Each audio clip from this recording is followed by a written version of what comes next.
सतगुरुदेव की जय।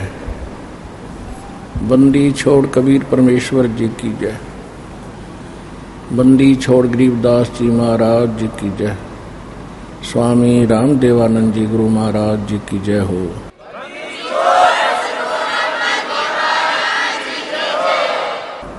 गरीब नमो नमो सतपुरुष को नमस्कार गुरु के नहीं। सुर नर मुनि जन साधुआं संतों सर्वस दी नहीं। सतगुरु साहेब संत सब डंडो तम प्रणाम।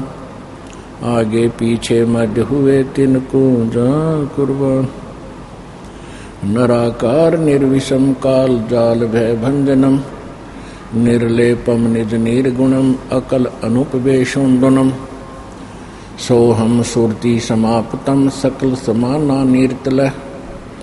उज्ज्वल हिरंबर हरदमम बेपरवाह अथा है। वार पार नहीं मध्यतम। गरीब जो सुमर सिद्ध होई। गणनायक गलता ना करो अनुग्रह सोई। पारस पद परवाना। आदि गणेश मनाऊं गणनायक देवन देवा। चरण कमल लो लाऊं आदंत करूं सेवा।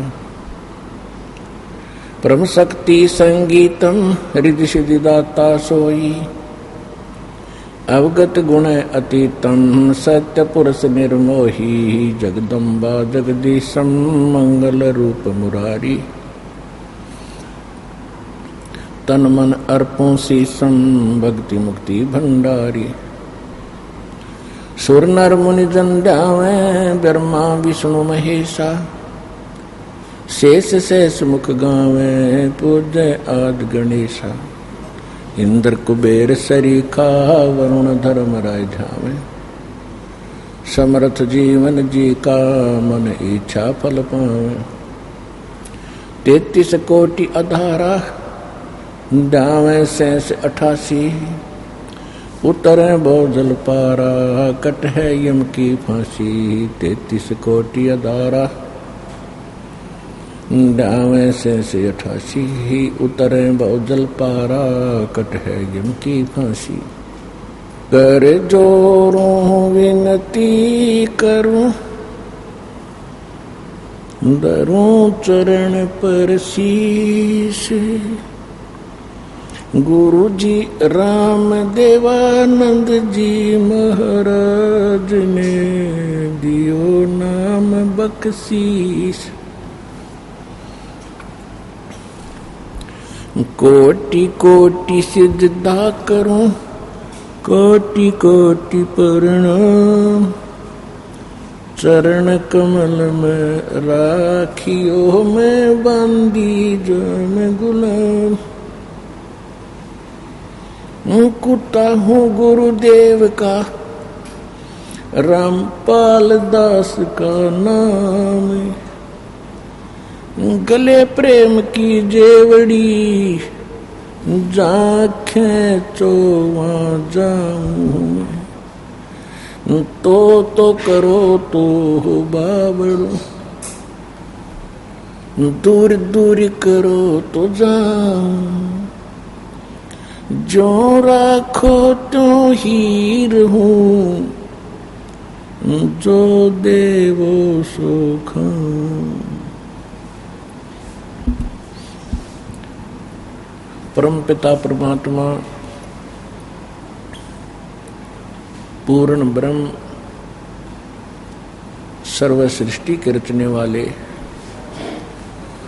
कबीर परमेश्वर जी की असीम रजा से आप उस परमात्मा की चंद पुण्यात्माएं परमेश्वर की महिमा सुनने के लिए उन्हीं की कृपा से आज सत्संग के अंदर उपस्थित हुए। धन्य है आपके पूर्व जन्म के शुभ संस्कार जिनके परिणाम स्वरूप आप सत्संग में विराजमान हुए।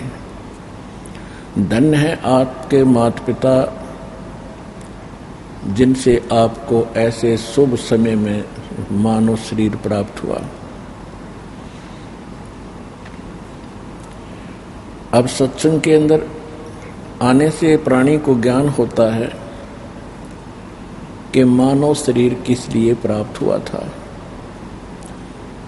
क्योंकि जब ये बालक रूप में आत्मा संसार के अंदर माँ के गर्भ से आता है, उस समय इस काल भगवान की व्यवस्था से त्रिगुणमयी माया के प्रभाव से रजगुण ब्रह्मा जी, सतगुण विष्णु जी, तमगुण शिव जी, ये मिलकर के एक त्रिगुणमयी माया कहलाती है। इसके कुप्रभाव से हम अचेत हो जाते हैं। हम अपने पूर्व जन्म की सब बातें भूल जाते हैं। फिर हम जिस भी समाज में जन्म लेते हैं, जिस भी धर्म में हम जन्म लेते हैं, जिस भी कंट्री में, देश में या प्रदेश में हम जन्म लेते हैं, हम फिर उन्हीं परंपराओं से रंग दिए जाते हैं नए सिरे से। फिर हमें वही भाषा अच्छी लगती है, वही कल्चर अच्छा लगता है, वही ज्ञान अच्छा लगता है, वही भगवान अच्छा लगता है। फिर हम धीरे धीरे सियाने होते हैं, बड़े होते हैं, अब तो एजुकेटेड भी हो गए हैं, शिक्षित भी हो गए। जब हम सत्संग सुनने के लिए कहीं भी साधु संतों के पास जाते रहे या कोई धार्मिक ग्रंथ हमने पढ़े, सभी अपने अपने भगवानों को पूज रहे होते हैं, फिर भी कहते हैं परमात्मा एक है, कुल का मालिक एक है। तो फिर हम असमंजस में पड़ जाते रहे कि कुल का मालिक एक है तो वो वही है जिसको हम पूज रहे हैं। जो भी जिस धर्म से संबंधित प्राणी है, वो जिस भी देव को पूजता है, उसकी इस भगवान रूप में उसको पूजता है, तो ये समझ बैठता है कि यही है वो कुल का मालिक है। तो पुण्यात्माओं, सत्संग में आने से आपको ज्ञान होता है कि भगवान कौन है, जिसको हम कुल मालिक कहते थे वो कौन है, उसका नाम क्या है। सत्संग तो आप पहले भी सुनते थे, आजकल परमात्मा ने विशेष रजा बख्श रखी है। एक ये टीवी चैनल बना रखे हैं और इसके ऊपर दुनिया भर के संतों के सत्संग भी चला रखे हैं। सत्संग आप पहले भी सुनते थे, लेकिन कोई निर्णय आपके समक्ष नहीं था कि हु इज कंप्लीट गॉड। कोई किसी इष्ट की पूजा कर रहा था, फिर भी कहता था परमात्मा कोई अन्य है, वो निराकार है, केवल प्रकाश दिखाई देता है। और अंत में परमात्मा की उपलब्धि यही होती है कि उसमें जाके भक्त आत्मा परमात्मा में उस प्रकाश के अंदर समा जाती है, उसी का रूप हो जाती है, अलग से अस्तित्व नहीं रहता। ये सत्संग नहीं था, ये बकवाद थी, ये अध्यात्म ज्ञानहीन पुरुषों के बनाए हुए लोक वेद दंत कथाएं थी। सत्संग अगर सुनने को मिल जाता तो ये ज्ञान होता जो दास आज आपको भगवान कबीर जी का दिया हुआ सुना रहा है। सबको यही ज्ञान होता, यदि सत्संग प्राप्त हो जाता तो कोई भी बुद्धिमान व्यक्ति इस ज्ञान को सुनता है, धैर्य से प्रमाण देखता है, उसके पश्चात उसकी आंखें फटी रह जाती हैं, दिमाग चकरा जाता है कि आज तक हमने जो सुना वो क्या बकवास थी। और उससे पहले आपको उसी की आस थी कि वही हमें पार करेगा, यही भगवान है, यही फाइनल ज्ञान है। विश्व में सत्संग नहीं है। सतलोक आश्रम बरवाला, जिला हिसार, हरियाणा को छोड़कर इस दास के अतिरिक्त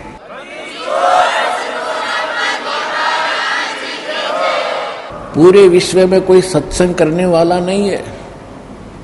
लोक वेद दंत कथा केवल अपनी मन गढ़ंत कहानियां बनाकर दुनिया को रिझाने वाले इस संत पद को प्राप्त वो नकली डुप्लीकेट संत हैं। जिनके पास न कोई ज्ञान है न कोई भक्ति का समाधान है।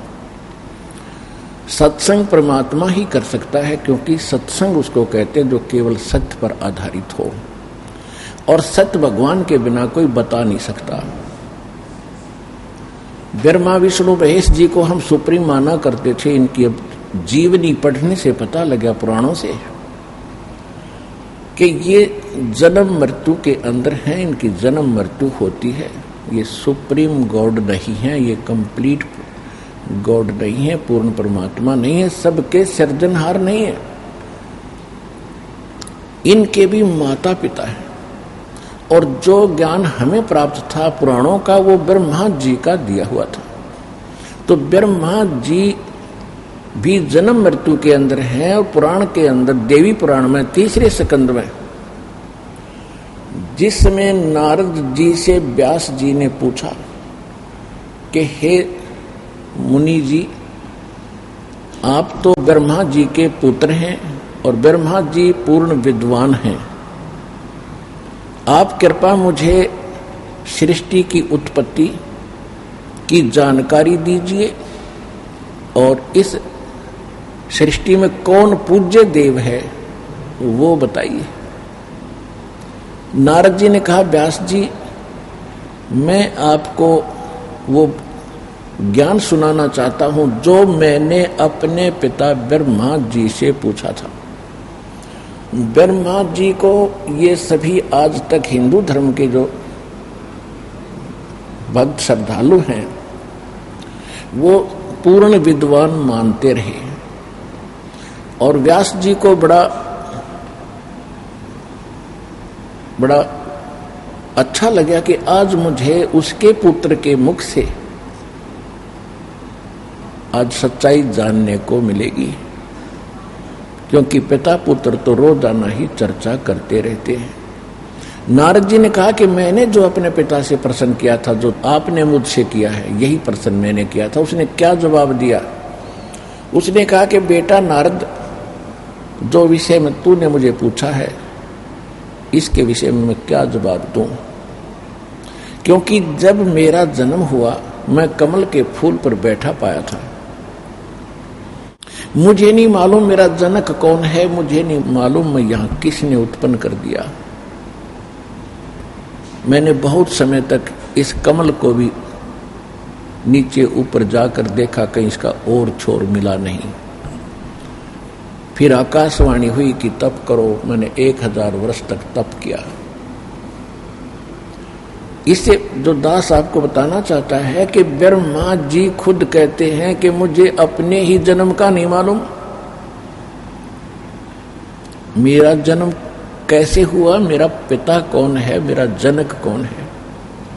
तो इससे सिद्ध है कि जो आज तक पुराणों के आधार से हमें ज्ञान देते थे वो इनकम्प्लीट था। इसी प्रकार आपको देवी पुराण के प्रथम स्कंद में गीता प्रेस गोरखपुर से प्रकाशित सचित्र मोटा टाइप श्री देवी पुराण पृष्ठ नंबर 28-29 पर प्रथम स्कंद में ब्रह्मा जी से व्यास जी ने पूछा, और ब्रह्मा जी बताते हैं एक बार नारद और व्यास जी की फिर गोष्ठी हो रही थी, तो व्यास जी ने यही प्रश्न किया था नारद जी से कि इस संसार में कौन पूज्य है। नारद जी ने बताया कि एक समय मेरे पिता ब्रह्मा जी को बड़ा आश्चर्य हुआ कि भगवान श्री विष्णु जी तपस्या कर रहे थे। उन्होंने उनसे पूछा कि हे भगवान, आप विष्णु जी तो सबके पालक हैं, सबके जनक हैं, सर्वशक्तिमान हैं, फिर आप किसकी पूजा कर रहे हो? विष्णु जी कहते हैं कि मैं दुर्गा जी की पूजा करता हूँ, देवी शक्ति की पूजा करता हूँ, और मेरे ज्ञान में, मेरे स्पिरिचुअल नॉलेज जितना मुझे अध्यात्म ज्ञान है, मेरे ज्ञान में, मेरी बुद्धि के अनुसार दुर्गा जी से ऊपर कोई देवता नहीं है, कोई भगवान नहीं है। पुण्यात्माओं, ये कोई दास मन गढ़ंत कहानियां नहीं सुना रहा आपको, अपने पवित्र सदग्रंथों के गूढ़ रहस्य आपके रूबरू कर रहा हूं और बहुत बार आपको टीवी पर भी दिखा चुका हूं, प्रमाणित कर चुका हूं और आगे भी करता रहूंगा।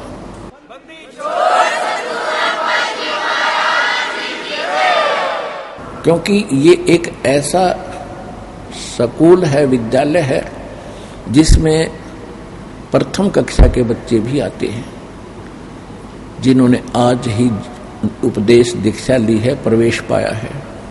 किसी ने 2 वर्ष हो गए हैं, किसी ने 6 महीने हुए हैं, किसी ने 10 वर्ष हो गए हैं, लेकिन सत्संग की आवश्यकता सभी को होती है। जैसे सुबह खाना खाते हैं, बूढ़े भी खाते हैं, जवान भी खाते हैं, बालक भी खाते हैं, और शाम को भी भूख लगती है तो वो स्वस्थ हैं। अन्यथा कोई रोगग्रस्त हो चुके हैं जो सुबह खाने के बाद शाम को भूख नहीं लगती। रोटी वही होती है, सब्जी में फेर बदल थोड़ा बहुत हो सकता है। इसी प्रकार सत्संग वचन वही होते हैं, ये आत्मा की खुराक है, आहार है, और ये बच्चों को भी आवश्यकता है।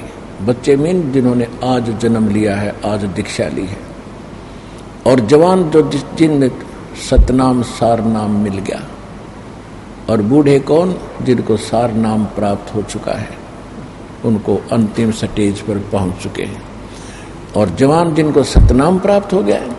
तो इन सभी को आखिरी सांस तक इस सत्संग की आवश्यकता होती है। तो कहने का भाव ये है दास का कि फिर विष्णु जी कहते मैं दुर्गा जी से ऊपर कोई भगवान के बारे में जानता ही नहीं, ये सुप्रीम पावर है, सबकी मालिक है, सबकी जनक है। देवी पुराण में ही 7वें स्कंद में इसी गीता प्रेस गोरखपुर से प्रकाशित सचित्र मोटा टाइप देवी पुराण के 562 पृष्ठ पर 7वें स्कंद में हिमालय राजा को ज्ञान देते समय दुर्गा जी क्या कहती है? दुर्गा जी कहती है कि राजन, अब तुझे ब्रह्म की जानकारी देती हूं, यही सुप्रीम पावर है, यही सबका मालिक है, यही सबको पूज्य है, इसका ओम नाम है। ओम नाम का जाप करो, ओम नाम के जाप से आप ब्रह्म को प्राप्त कर जाओगे। वो ब्रह्म लोक में रहता है। अब इससे श्री दुर्गा जी के ज्ञान का भी आपको पता लग गया कि वो क्या ज्ञान बांट रही है मानव समाज को, और इससे आपको विष्णु जी के ज्ञान के सत्र का पता लग गया कि वो कहते हैं दुर्गा जी से ऊपर कोई भगवान नहीं। दुर्गा जी कहती मेरी पूजा भी त्याग केवल उस एकमात्र उस ब्रह्म की पूजा करो, उसका ओम नाम है। ओम नाम के जाप से उसको पा जाओगे, ब्रह्म लोक में रहता है। श्रीमद् भगवत गीता देखो, सदग्रंथ सभी अच्छे हैं। जैसे प्राइमरी यानी 5वीं कक्षा तक के भी किताबें जो बुक हैं, जो कायदे हैं, ABCD के जो बुक हैं, वो भी बुक हैं। और फिर 10वीं तक की जो किताबें हैं वो भी बुक है, वो भी सिलेबस है। उसके आगे फिर और जो अन्य सिलेबस है, ऊपर की पढ़ाई भिन्न हो जाती है, लेकिन उनका सहयोग साथ रहता। जो ABC हमने सीखी है, जो क ख हमने सीखे हैं, इसी प्रकार जो पुराण है, ये जो सिलेबस है, ये 5वीं कक्षा तक का समझो। और वेद जो है, आगे जो वेद है वो समझो मैट्रिक 10वीं तक का सिलेबस है। उसके बाद फिर सूक्ष्म वेद है जो गॉड गिवन है, परमात्मा ने स्वयं अपने मुख कमल से यहाँ आकर बोला है, वो सत्संग है।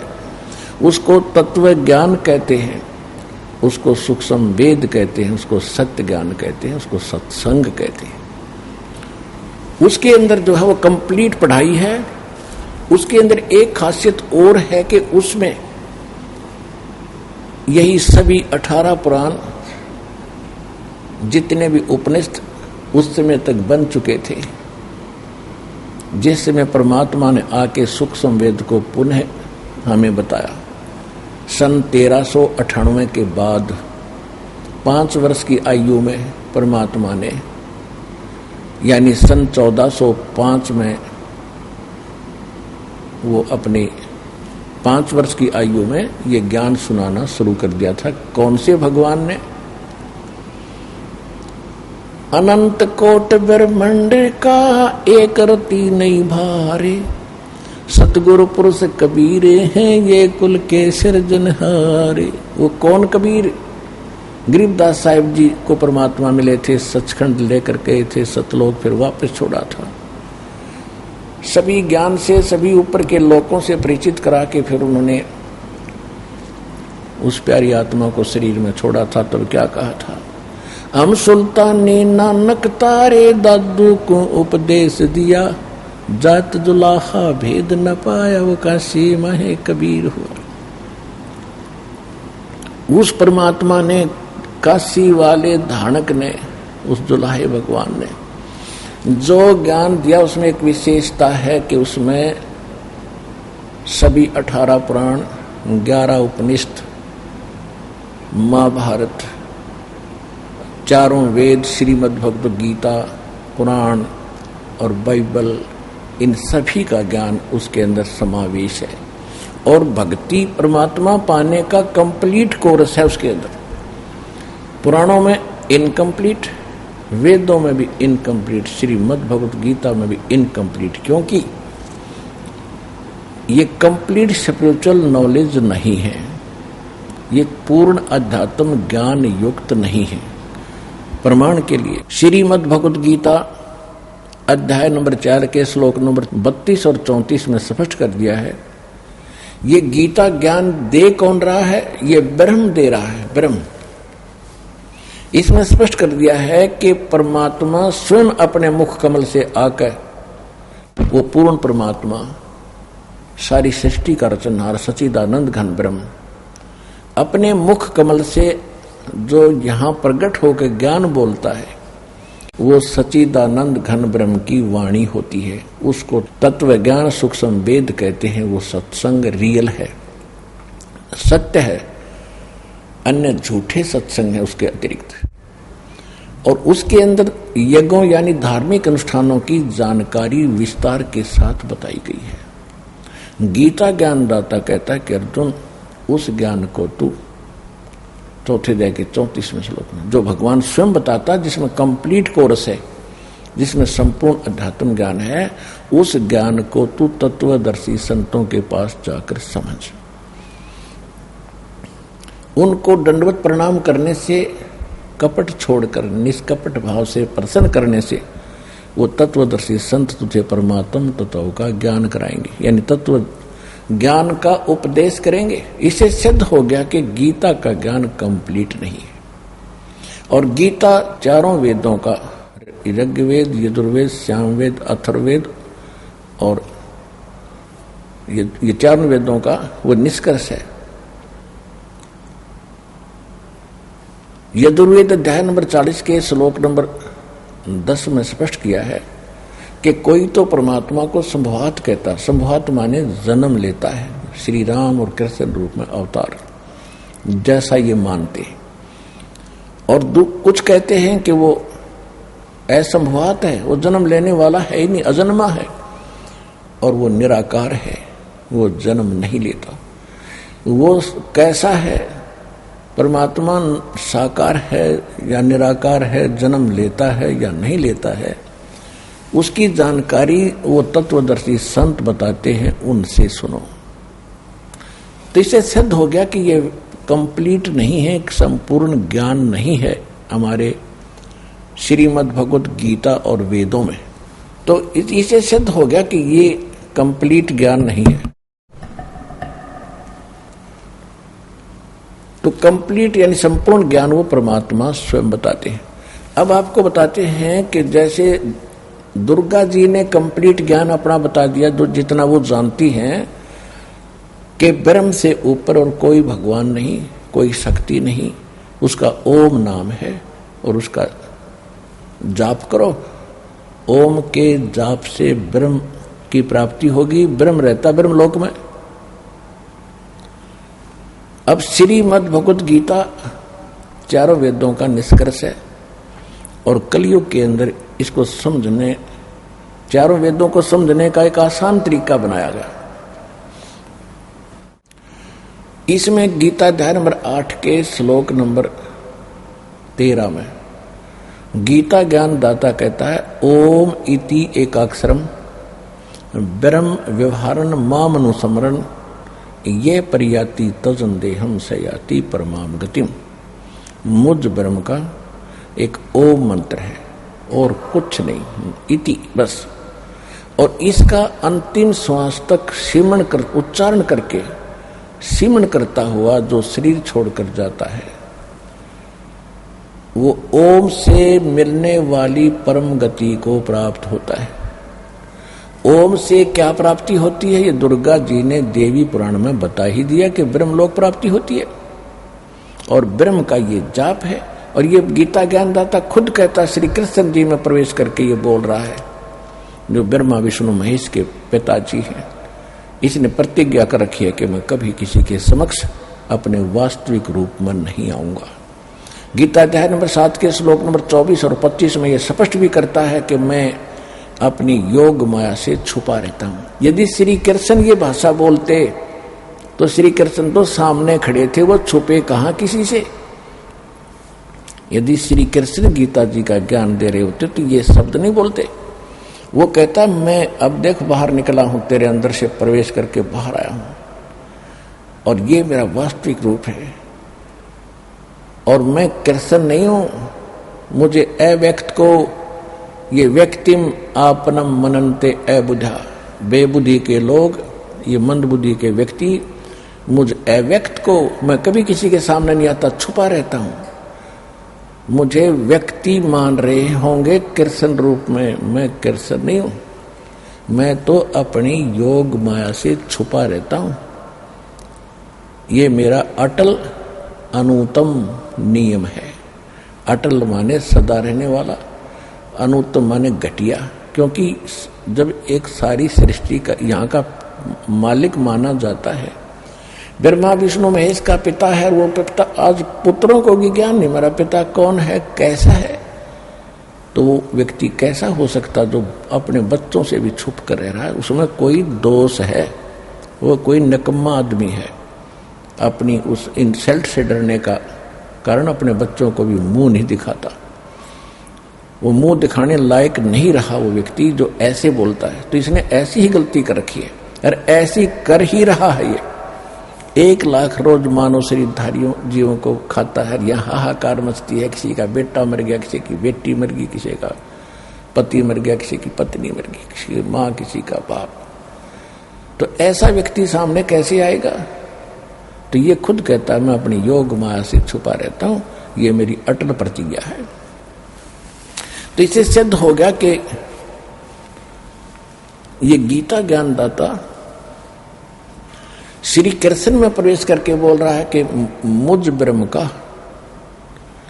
ओम इति एकाक्षरम ब्रह्म व्यवहारन माम अनुसमरण। ब्रह्म माम यानी माम ब्रह्म, मुझ ब्रह्म का एक ओम मंत्र है और इसका सिमरण करता हुआ, उच्चारण करके सिमरण करता हुआ, और जो शरीर छोड़कर जाता है अंतिम सांस तक इसका सिमरण करता, तो ब्रह्म, इस ओम से मिलने वाली जो ब्रह्म गति है उसको प्राप्त होता है। ओम से कौन सी गति प्राप्त होती है आपको बता ही दिया, ब्रह्मलोक प्राप्ति होती है। अब श्रीमद् भगवद गीता अध्याय नंबर 8 के श्लोक नंबर 16 में यह भी स्पष्ट कर दिया है कि ब्रह्मलोक में गए हुए प्राणी भी पुनरावृत्ति के अंदर हैं अर्जुन। वैसे इस श्लोक का अनुवादकों ने गलत कर रखा है। इन्होंने ये लिख दिया कि मुझे प्राप्त होकर के किसी का जन्म नहीं होता। नहीं, इसका अर्थ ये है कि ब्रह्मलोक में गए हुए प्राणी भी पुनरावृत्ति यानी पुनर्जन्म मृत्यु के अंदर हैं अर्जुन। और जो ये नहीं जानता कि ओम के जाप वाला ब्रह्मलोक में गया, ब्रह्मलोक में गए हुए भी जन्म मृत्यु में रहते हैं, वो मुझे प्राप्त होकर भी पुनर्जन्म है अर्जुन, मुझे प्राप्त होकर भी उनका पुनर्जन्म है अर्जुन। इसका यथार्थ अनुवाद ये है, उन्होंने गलत कर रखा है। यदि उनकी माने एक गलत अनुवादकों की, ये झूठे अनुवाद कर रखे, इनको ज्ञान नहीं था। यदि इनकी बात को बड़ा करें कि गीता ज्ञानदाता ये कह रहा है कि मुझे प्राप्त होकर किसी का जन्म मृत्यु नहीं होता, ये गीता अध्याय नंबर 2 के श्लोक नंबर 12 में, गीता अध्याय नंबर 4 के श्लोक नंबर 5 में और 9 में, गीता अध्याय नंबर 10 के श्लोक नंबर 2 में ये स्वयं स्वीकार करता है कि अर्जुन तेरे और मेरे बहुत जन्म हो चुके हैं, तू नहीं जानता मैं जानता हूं। हम पहले भी जन्मे थे, आगे भी जन्मेंगे, केवल वर्तमान में ही नहीं है। और यह भी स्पष्ट करता है 10वें अध्याय के दूसरे श्लोक में कि मेरी उत्पत्ति को ये देवता और ऋषि नहीं जानते, क्योंकि इनको उत्पन्न करने वाला मैं हूं। क्योंकि ब्रह्मा विष्णु महेश ये 33 करोड़ देवता, 88,000 ऋषि, जो ये सभी इस काल भगवान ब्रह्म की उत्पत्ति है। दुर्गा इसकी पत्नी है ब्रह्म की, और ब्रह्मा विष्णु महेश इसके प्रथम 3 पुत्र हैं। प्रथम ब्रह्मा, सेकंड विष्णु और थर्ड शिव। इसके बाद फिर ये उत्पत्ति इनसे हुई है, कुछ दुर्गा के वचन से हुई है। तो इस प्रकार ये काल की सृष्टि प्रारंभ हुई है। आज का जो प्रसंग है ये क्या हो गया सिद्ध के ब्रह्म कहता है कि मैं भी जन्म और मृत्यु के अंदर हूं, मैं भी कंप्लीट स्पिरिचुअल नॉलेज नहीं रखता हूं, पूर्ण संपूर्ण अध्यात्म ज्ञान मुझे नहीं है। चौथे अध्याय के 34वें श्लोक में इसने कह दिया कि उसको तत्वदर्शी संतों के पास जाकर पूछो और वो बताएंगे। तो इससे सिद्ध हो गया कि सत्संग केवल पूर्ण परमात्मा ही करते हैं। उन्होंने आज से 600 वर्ष पहले इस कलयुग में आके सत्संग किया था। परमेश्वर कबीर जी ये पूर्ण परमात्मा है, सच्चिदानंद घन ब्रह्म है। इनको संत भाषा में सत्पुरुष कहते हैं। श्रीमद् भगवत गीता के अंदर इसको परम अक्षर ब्रह्म कहा है। गीता अध्याय नंबर 7 के श्लोक नंबर 29 में गीता ज्ञान दाता कहता है, वैसे तो गीता अध्याय नंबर 7 के अंदर बहुत कंप्लीट ज्ञान है, बहुत अच्छा ज्ञान है। इसमें यह भी स्पष्ट किया है कि जो अर्जुन मैं ज्ञान तुझे देने जा रहा हूं, इसको जानने के बाद फिर कुछ भी जानना शेष नहीं रह जाएगा। इसमें क्या बताया है 7वें अध्याय के 12 से लेकर 15 तक तो ब्रह्मा विष्णु महेश इन देवताओं की भक्ति करने वालों की स्थिति बताई है, उनका क्या होगा। इसमें स्पष्ट किया है कि रजगुण ब्रह्मा, सतगुण विष्णु, तमगुण शिव जी, इन तीनों के द्वारा जो भी हो रहा है उसका निमित्त कारण मैं हूं, मेन कारण कौन? ब्रह्म। ब्रह्मा जी से क्या होता है? यहां जीवों की उत्पत्ति करते हैं प्राणी, वासना वश होकर के, जीव के बस की बात नहीं। जैसे किसी ने शराब पी रखी है तो उसको चक्कर आना, गिर जाना, लड़खड़ा कर चलना, तुतला कर बोलना उसके बस की बात नहीं, उसके उस नशा है। इसी प्रकार इस ब्रह्मा जी से निकल रहे रजगुण के प्रभाव से सभी प्राणी युवा होते ही इनके ऊपर ये प्रभाव अपने आप ऑटोमेटिकली इफेक्ट करता है, जीव के बस की नहीं रहती। तो जिस कारण से संतानों उत्पत्ति सभी प्राणी करते हैं, तो इससे क्या हो रहा है? जीवों की उत्पत्ति, मनुष्यों की उत्पत्ति, जिनको ये खाता है। और विष्णु जी के सतोगुण से क्या है कि यह स्थिति एक दूसरे में मोह ममता प्यार, और संपत्ति में मोह, माता पिता में ममता, बच्चों के अंदर प्रेम, पति पत्नी का, भाई बहन का प्यार। तो ये एक ऐसा जकड़ दिया जीव के बस का नहीं, इससे इधर उधर टस से मस हो जाए। और तीसरे देवता का आपको पता ही है क्या करता है? सबको मारता है। हर फिर भी हम इनको पूजते हैं। बताओ हमारी अकल पर पत्थर पड़ गए थे। तो क्या कहता है गीता ज्ञानदाता यानी ब्रह्मा विष्णु महेश का पिता के रजगुण ब्रह्मा, सतगुण विष्णु और तमगुण शिव जी के द्वारा जो भी इन तीनों गुणों से जो कुछ हो रहा है उसका मुख्य कारण मैं हूं, परंतु मैं इनमें नहीं और ये मुझ में नहीं, क्योंकि ये इनसे अलग रहता है और इनको बना दिया इन्होंने, एक एक गुण युक्त पैदा कर दिया। ये बहुत बार आपको सृष्टि रचना में बताया है, ये कैसे रजगुण बने, कैसे सतगुण बनाए, कैसे तमोगुण बनाए, और इनसे जो कुछ हो रहा उसका निमित्त कारण मैं हूं, क्योंकि इसने 1 लाख मानव शरीरधारी प्राणियों को खाना पड़ता है। ये ऊपर का कवर यहां रह जाता है। सारे जीवन में जैसे भी ये सब शराब पीता है, तम्बाकू पीता है, तम्बाकू खाता है और चटपटे आहार करता है, उसकी वासना सूक्ष्म शरीर के अंदर लिप्त होती रहती है कुछ अंश। जैसे बादाम की गिरी खाने की होती है, ऊपर का छिलका नहीं, तो ये ऊपर का छिलका ये यहाँ छोड़ देता है, अंदर से वो गिरी निकाल कर तपच्छिला यानी एक तवी के ऊपर, बहुत बड़ा तवा है पत्थर का, उसके ऑटोमेटिक गर्म रहता है, उस पर पटक देता है और उससे फिर चटक मरते नहीं जीव, उबालता है इनका और उनसे निकाल कर गंध को फिर ये आहार करता है, आनंद लेता है। और यहाँ हाहाकार मची होती है, किसी का बेटा मर गया, किसी की बेटी मर गई, किसी का परिवार मर गया। हम ऐसे कसाई के लोक में रह रहे हैं, परमात्मा ने आकर हमें बताया है। अब जो प्रसंग चल रहा है उसी पर आते हैं। अब तीनों गुणों के द्वारा जो हो रहा है, ये ब्रह्मा विष्णु महेश के द्वारा ये हो रहा है। जो इन्हीं ब्रह्मा विष्णु महेश तीनों गुणों के पुजारी हैं, ब्रह्मा विष्णु महेश के, वो राक्षस स्वभाव को धारण किए हुए मनुष्यों में नीच दूषित कर्म करने वाले मूर्ख, ये ब्रह्म कहता है ये मेरी भक्ति भी ना करते, यानी ब्रह्म की साधना भी नहीं करते, ये तो आन उपासना तक ही सीमित है।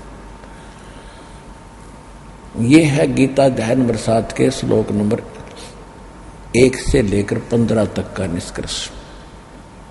वैसे तो 12 से 15 का है, लेकिन 1 से 2, 3, 4 में इसने सब स्पष्ट बता दिया है कि अब जो मैं ज्ञान तुझे आज दे रहा हूं 7वें अध्याय में, इसको जानने के बाद फिर कुछ भी जानना शेष नहीं रहेगा अर्जुन।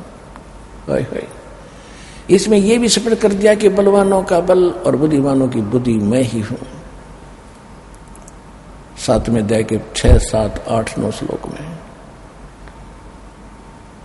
जब चाहे इनका रिमोट ऑन कर देता हूं, जब चाहे इनकी बुद्धि बंद कर देता हूं। जैसे उदाहरण के लिए जब सीता जी का अपहरण कर लिया रावण ने, रामचंद्र जी को पता नहीं मेरी पत्नी ने कौन उठा ले गया, और त्रिलोकी नाथ को आवे। उधर से जब पार्वती जी ने देखा आसमान से शिव जी के साथ बैठे कि हे भगवान ये आदमी क्यों रो रहा, डकरा डकरा के वृक्षों से लिपट लिपट के,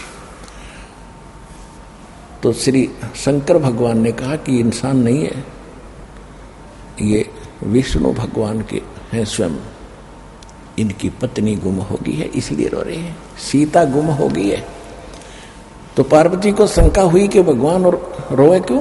तो पार्वती जी ने कहा कि मैं परीक्षा लूंगी, सीता रूप धारूंगी, इसके सामने जाऊंगी, अगर मुझे पहचान लेंगे कि मैं पार्वती हूं, सीता नहीं हूं, तो मैं भगवान मान लूंगी, आपकी बात को मैं सत्य मानूंगी। तो भगवान शिव ने कहा कि ऐसी गलती मत कर देना, यदि तूने सीता रूप बना लिया तो मेरे लिए पत्नी रूप में स्वीकार्य नहीं रहेगी, क्योंकि वो मेरे बड़े भाई की पत्नी है और बड़े भाई की पत्नी मां के तुल्य होती है, तू मेरी मां बन जाएगी। उस समय तो पार्वती जी ने कहा कि ठीक है जी, मैं ऐसा नहीं करूंगी।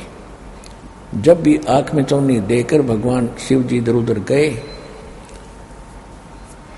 सीता रूप बनाया, श्री राम के सामने खड़ी होगी। अब वहां काल ने उस अपने पुत्र विष्णु की बुद्धि ऑन कर दी राम की, और कहा कि हे दक्ष की बेटी माया, आप यहां किस लिए आई? भगवान शिव कहाँ रह गए, कहाँ छोड़े आई? तो बड़ी शर्मिंदा हुई पार्वती जी और कहा सचमुच भगवान शंकर आपको ठीक ही प्रणाम कर रहे थे, क्योंकि भगवान शिव ने जब ऊपर से प्रणाम किया तो पार्वती देख रही थी कि ये, क्योंकि पार्वती जी तो उसी को भगवान मान रही थी। हमारी यही स्थिति है, हम जिसकी पूजा करते हैं हम उसी को भगवान मान बैठे, उसके ऊपर मानते ही नहीं। तो पार्वती जी को यह भ्रम था कि महादेव जी के ऊपर कोई परमात्मा हो ही नहीं सकता, ये किसको प्रणाम कर रहे हैं। इस शंका का उसने समाधान करने के लिए ये ड्रामा कराया था। तो श्री रामचंद्र जी ने जब तो पहचान लिया कि तुम तो दक्ष की बेटी हो, भगवान शिव को कहां छोड़ आई। अपनी पत्नी का पता नहीं उसने कौन उठा ले गया, उसको खोजते पर रहे जैसे किसी की गाय गुम हो जाया करे, कोई इधर पूर्व में गया खोजने, कोई पश्चिम में, हनुमान जी को पता लग गया, ऊपर संदेशा ले आई जब आप सीता पाई। तो इससे सिद्ध हो गया कि कहता कि बुद्धिमानों की बुद्धि मेरे हाथ में है, मेरे कंट्रोल में है, जब चाहे इनको ऑफ कर दूं, जब चाहे ऑन कर दूं।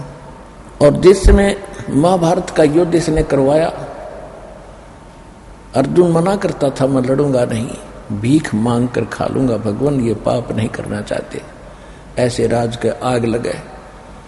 लेकिन उस समय काल श्री कृष्ण में प्रवेश करके उसको इतना डरा धमका दिया, ऐसा भयंकर रूप दिखा दिया, ज्ञान का बहाना करके इधर उधर की अटपट करके उसने नाश करवा ही दिया।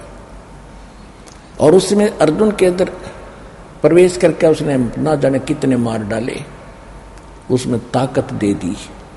और जिसमें श्री कृष्ण जी का पूरा कुल नाश हो गया था, दुर्वासा जी के श्राप से 56 करोड़ यादव आपस में कट कर मर गए थे, कोई शेष नहीं बचा था। श्री कृष्ण जी भी को एक शिकारी ने विषाक्त तीर से मार दिया था। उसमें अर्जुन वहां की औरतों को लेकर इंद्रप्रस्थ आ रहा था।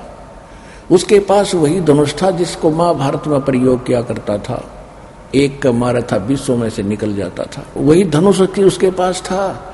जंगली लोगों ने आके उनको घेर लिया, अर्जुन को पीटा, बहुत सी औरतों को उठा ले गए, उनके गहने तोड़ ले गए, और वो योद्धा अर्जुन खड़ा खड़ा कांप रहा है, धनुष उठाने की चेष्टा करता, धनुष नहीं उठ रहा है। तो बाद में रोता है कि इस कृष्ण जी ने हमारे साथ धोखा ही धोखा किया। जब मुझसे युद्ध करवाना था तब तो मुझे बल दे दिया, मैंने लाखों लोगों का कत्लेआम कर दिया इस तीर के साथ, इसी धनुष के द्वारा। और आज ये मेरे से उठ नहीं रहा, इसने मेरी सारी शक्ति छीन ली। ये बड़ा छलिया और कपटी आदमी था, जो नेक व्यक्ति नहीं था। तो यहां परमात्मा कहते तुमने इस बीमारी की जड़ का नहीं पता। श्री कृष्ण बुरा नहीं था, श्री कृष्ण छलिया नहीं था। छलिया तो यो काल है जो गुप्त रहकर सारे काम करता है। तो गीता अध्याय नंबर 7 के अंदर जो इसने वचन किया है कि इसके जानने के बाद कुछ भी जानना शेष नहीं रहेगा, उस कंसेप्ट को क्लियर कर रहा दास आज को आपको। और आपको ये बताना चाहते हैं कि सत्संग इस विश्व में आपको किसी ने सुनाया नहीं, क्योंकि भगवान के बिना सत्संग कोई कर ही नहीं सकता।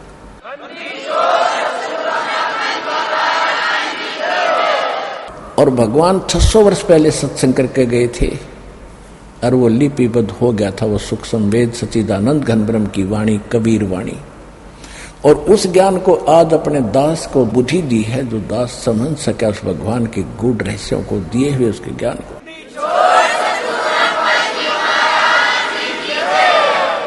ये नकली कबीर पंथी लगभग 20 करोड़ होंगे, 20 से भी ज्यादा होंगे, और किसी को कह का पता नहीं परमात्मा के अध्यात्म मार्ग का।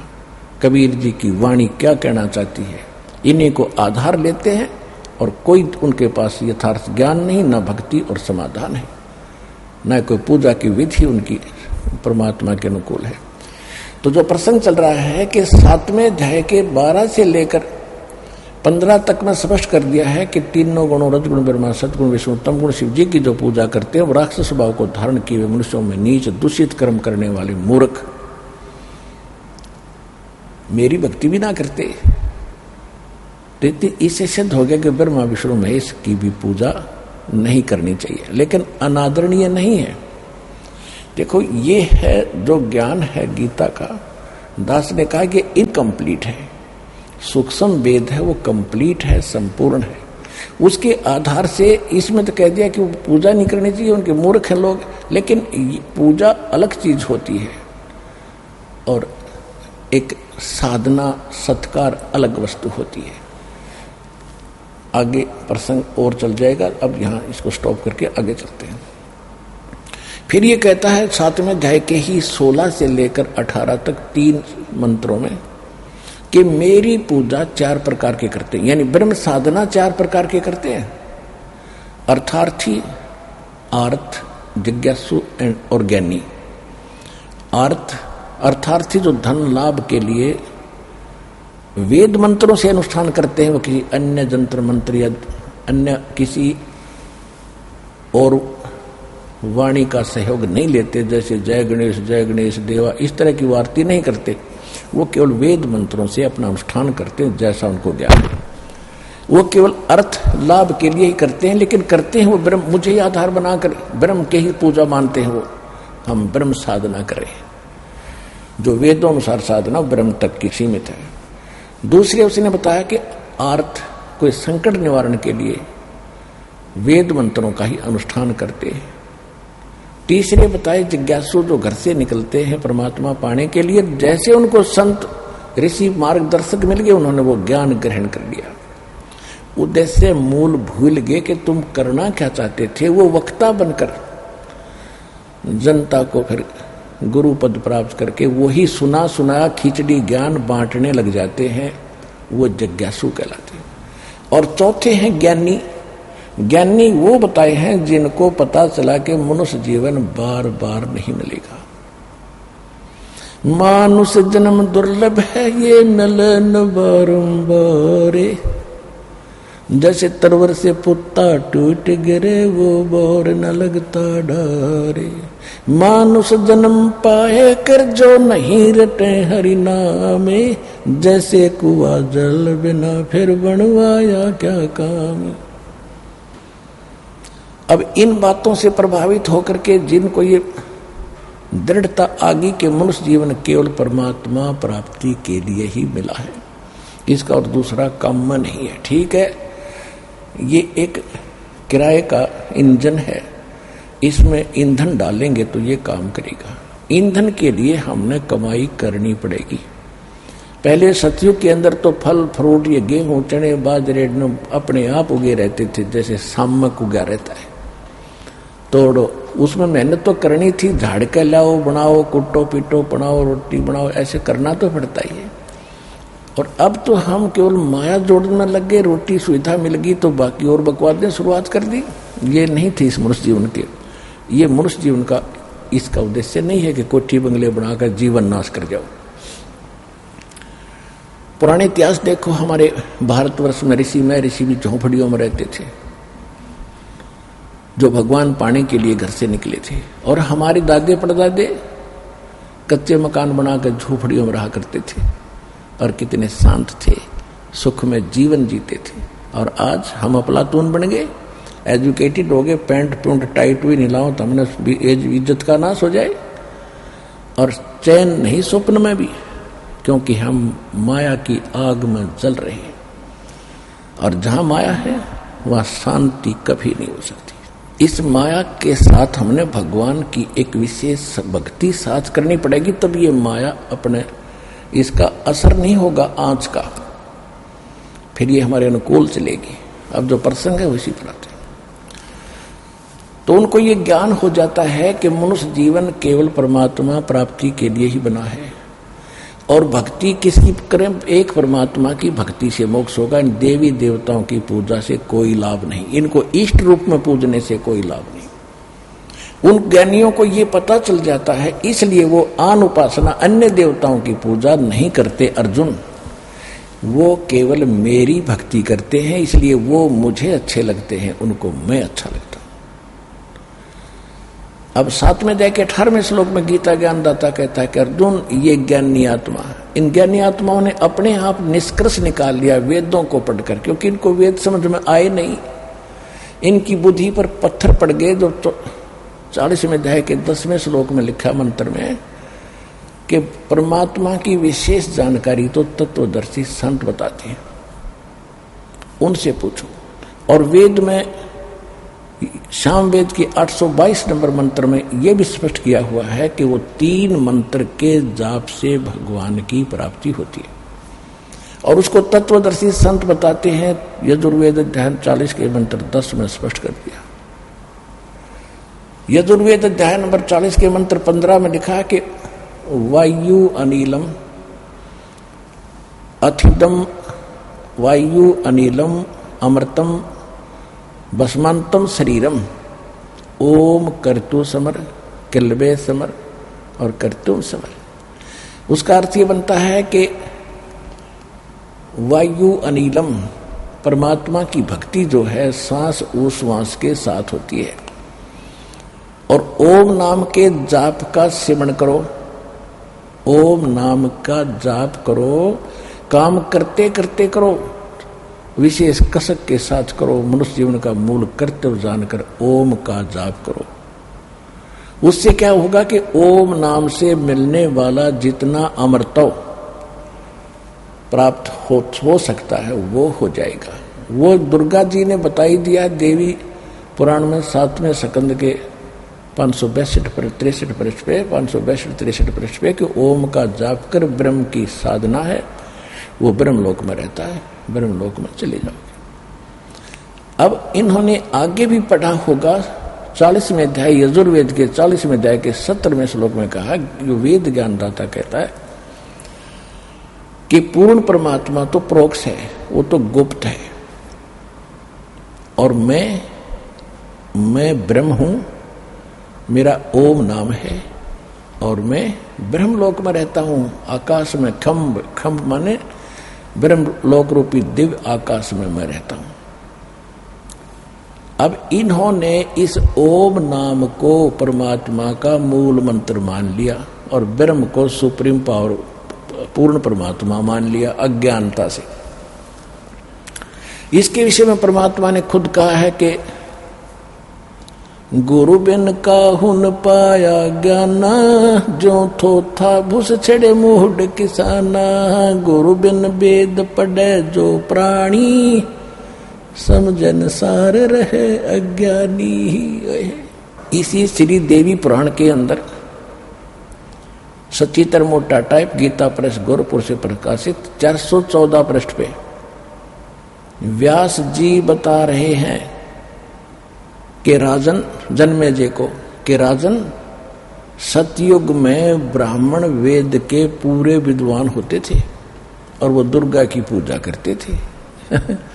खाक विद्वान थे वो वेद के, सतयुग के ब्राह्मण, और दुर्गा की पूजा करते थे। और दुर्गा कहती है ब्रह्म की पूजा करो, वो वहां तक भी बुद्धि ना छीन की। ये सारे माया जोड़ू थे, सिद्धि शादी प्राप्त करके प्रभु पा के गए, फिर गधे बन के घूमा यहीं पर। जो प्रसंग चल रहा है कि वो इन्होंने ओम नाम को फाइनल मान लिया। और फिर ये हठ योग कहीं है नहीं किसी भी अपने प्रमाणित ग्रंथ के अंदर जो तपस्या करते हैं, ब्रह्मा जी, विष्णु जी, शिव जी को आप देखते हो। पुराणों में प्रमाण है कि 12,000 वर्ष तक विष्णु जी ने तप किया, श्री कृष्ण जी ने भी सैकड़ों वर्ष घोर तप किया पुत्र प्राप्ति के लिए। और किसी भी वेद या गीता में हठ योग का प्रावधान नहीं है, और न सूक्ष्म वेद में। तो ये हठ योग कहां से आया? जब ब्रह्मा जी कमल के फूल पर बैठा था, खुद बता रहा है कि मुझे आकाशवाणी हुई तप करो तप करो। जब तक तो ब्रह्मा जी को वेद भी ना मिले थे, इसने तप किया।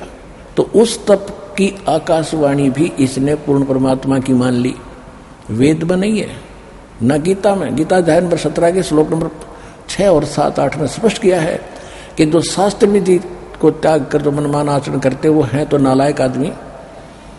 फिर भी वो 3 प्रकार के होते हैं, अब उनकी अपनी अपनी वैरायटी बताई है। फिर कहा कि ये जो मनमाना घोर तप तपते हैं, ये मुझे भी और इस कमलों के अंदर बैठे जितने देव हैं उनको भी दुखी करते हैं, इनको घोर नरक में डालूंगा। तो इससे सिद्ध है कि इसको करना ही नहीं था, क्योंकि गीता ज्ञानदाता स्वयं कहता है 8वें अध्याय के 5वें और 7वें श्लोक में कि अर्जुन तो मेरा भक्त बन, मेरी भक्ति कर, युद्ध भी कर और सिमरण भी कर। यानी वही यजुर्वेद बता रहा है। यजुर्वेद 40वें अध्याय का 15वां मंत्र कहता है कि ओम कर्तु समर, यानी काम करते करते, और किल्वे समर यानी कसक के साथ, करुणाहट के साथ कर, और कर्तुम समर यानी अपना जीवन का मूल्य उद्देश्य समझकर ओम नाम का जाप करो। तो इसमें हठ योग नहीं है। ऐसे सूक्ष्म वेद में है, नाम उठत नाम बैठत नाम सोवत जागवे, नाम खोते नाम पीते नाम से ती लागवे। काम भी कर, भक्ति भी कर, सेवन भी कर, ये है मूल मंत्र। इसे हटकर जो अपने आप इन्होंने हठ योग शुरू कर दिया, ये लोकवेद और काल की ये गलत प्रेरणा है इनको। तो इन्होंने उस काल की आकाशवाणी के तप करो को भी वेद वाक्य मान लिया, और बाद में ब्रह्मा जी को वेद प्राप्त हुए, उनसे ओम मंत्र ले लिया, ओम मंत्र को पूर्ण परमात्मा का मान लिया। तो 7वें अध्याय के 18वें श्लोक में अब गीता ज्ञानदाता ब्रह्म कहता है कि ओम नाम का ये ज्ञानी आत्मा है तो श्रेष्ठ उद्धार है, क्योंकि इन्होंने अपना जीवन भी न्यौछावर कर दिया परमात्मा के पाने के लिए। लेकिन इनको तत्वदर्शी संत ना मिलने से ये मेरे वाली अनुतम यानी ब्रह्म से मिलने वाली, ओम नाम से मिलने वाली जो परम गति है, ये अनुतम है, क्योंकि इसमें जन्म मृत्यु ना तेरी मिटे अर्जुन ना मेरी मिटे। और जब तक जन्म मृत्यु समाप्त नहीं होगी तो सुख का हुआ, परम शांति कैसी हुई? जो 18वें अध्याय के 62वें श्लोक में कहा है और 15वें अध्याय के 4थे श्लोक में कहा कि अर्जुन तू सर्वभाव से उस परमेश्वर की शरण में जा जो गीता ज्ञानदाता से कोई और है, ब्रह्म से अन्य है। उसकी कृपा से तू परम शांति को और सनातन परम धाम को प्राप्त होगा, उसी की कृपा से, उस परमेश्वर की कृपा से। 15वें अध्याय के 4थे श्लोक में स्पष्ट कर दिया है कि परम शांति किसे कहते हैं कि तत्वदर्शी संत की प्राप्ति के उपरांत तत्व ज्ञान रूपी शस्त्र के द्वारा इस ज्ञान को काट के